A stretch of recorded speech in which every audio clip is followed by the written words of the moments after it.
Thanks All right. everybody for being here tonight. I'm going to back up just a little bit to last summer.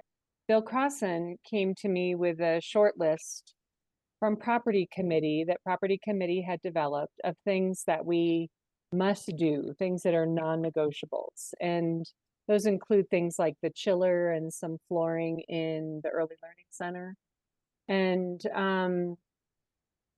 And because Property Committee had developed this list, um, it had some gravitas to it.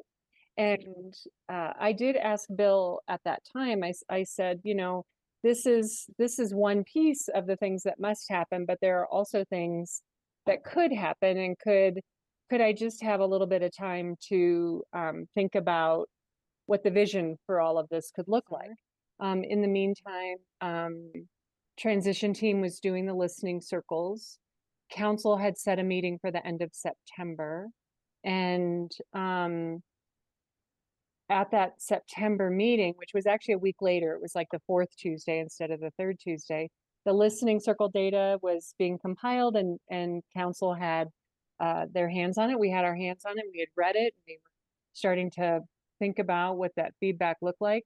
And there were a couple of things that were part of that. There was a lot of emphasis on welcome, people who really wanted to think about and say that our congregation, while we do a pretty good job with welcome, there were things we could do more intentionally with welcome. We already had done our strategic plan back in 2018, 2019. We had updated it in 2022. And that was one of the gifts of Pastor Ann's tenure with us, was taking the congregation through that process. And then the other thing that the congregation or that the council and that the transition team wanted to know was, they put the question forward, there's lots of feedback in here about Pastor Caitlin. What does Pastor Caitlin want to do?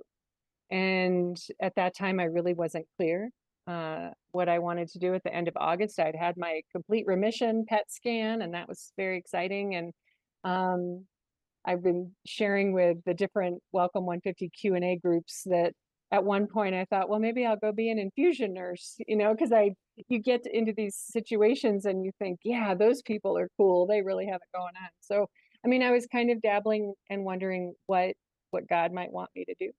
And so that evening on the way home, I had the transition team listening circle data in my head. I had kind of some strategic stuff in my head related to our mission.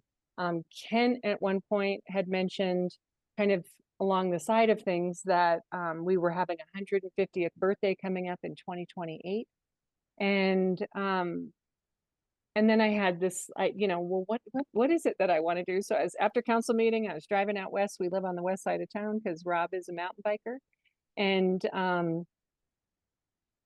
sun was setting over the mountains, and I could just see it. I could see this notion of welcome. I could see the capital campaign being a piece of it, but not all of it. I could see the listening circle data kind of fueling that and feeding it, the strategic mission statement. And I could just see it all coming together around, what does it look like to double down as a congregation around welcome?